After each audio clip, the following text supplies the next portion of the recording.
నిష్ఠులారా, ధ్యాన ప్రేమికులారా, ఏదైతే ధ్యానం ప్రక్రియ ద్వారా చేస్తున్నామో ఆ శంభు ధ్యాన సరోవరానికి చేరుకోవే రాజహంస, మనసనే రాజహంస.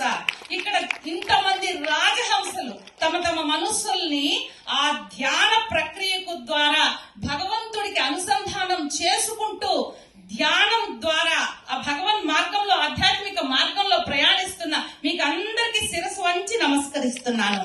ఆ సంస్థకి కూడా శిరస్సు వంచి నమస్కరిస్తూ మన కంచి రఘురామ్ సారు, మా జయరామరెడ్డి అన్న గారు అందరూ ఎంతో ప్రోత్సాహంతో, ఎంత సహకరిస్తూ క్లాసులన్నీ మనం చెప్పుకుంటూ వస్తున్నామో మాస్టర్స్ మీకు అందరికీ తెలుసు. అటువంటి ప్రక్రియ ధ్యాన ప్రక్రియ ఏమిటది? ప్రాణశక్తి, విశ్వమంతా నిండిపోయిన ప్రాణశక్తి. ఒరే, నీలో ఉచ్ఛ్వాస నిశ్వాసాలతో ఉంది. ప్రాణోహి భగవాన్ ఈశ్వరఖిల కరణ ప్రాణ వాణ్యో వరేణ్య జన్మచేదన్యం శరణ్యం త్వదభినమనాత్ జన్మచేదం శరణ్యం. ఏమిటయ్యా అంటే, స్వామి తండ్రి, నేను నీకు అభినమనం చేయడం వల్ల, ఇక్కడ ఒక అద్భుతమైనటువంటి టెక్నికల్ వర్డ్ అది. అభినమనం అంటే సంస్కృతంలో ఆ శ్వాస మీద ధ్యాస, అంటే భగవంతుడి మీద ధ్యాస తప్ప ఇంకొకటి కాదు కదా.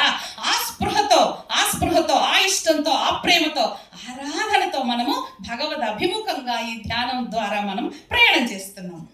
కృష్ణ భగవానుడి కొడుకుకి సాంబుడు జాంబవతికి పుడతాడు. ఆ సాంబుడికి ఒకసారి కుష్ఠరోగం వస్తుంది నారద మహర్షి శాపం వల్ల. ఏమిటి స్వామి, జగన్నాథ జనార్దన, నాకు ఇలా వచ్చింది అంటే, కర్మఫలం తండ్రి, నువ్వు సూర్య ఆరాధన చెయ్యి అని చెప్తాడు. అప్పుడు సాంబుడు తన జబ్బు తగ్గించుకోవడం కోసం సూర్య ఆరాధన మొదలుపెట్టి ఆ సూర్య ఆరాధనలో పండిపోయి పరిణితి చెంది పరాకాష్ఠకు వెళ్ళి అద్భుతంగా సాంబ పంచాసిక అనే గ్రంథం రాస్తాడు. అద్భుతమైన దివ్యమైన గ్రంథం. అప్పుడు ఆయన ఒళ్ళో 12 శ్లోకాలు పడతాయి. మన మాస్టర్స్ అందరికీ తెలుసు, మేము ఎన్నోసార్లు చెప్పుకున్నాం ఆ విషయం. ద్వాదశార్య స్తోత్రం ఆరోగ్యానికి అపురూపమైనటువంటి, అద్భుతమైనటువంటి నయం చేయగలిగిన, డాక్టర్లు కూడా నయం జ్ఞానేంద్రియాలు, నా వాక్కు అన్ని కూడా సమస్తము శ్రేష్టంగా పరిణమించిపోయాయి నీ పట్ల నేను అభిముఖంగా రావడం వల్ల. అది అభినమనం. ఆ అభినమనం మనం ఎలా చేస్తున్నాం?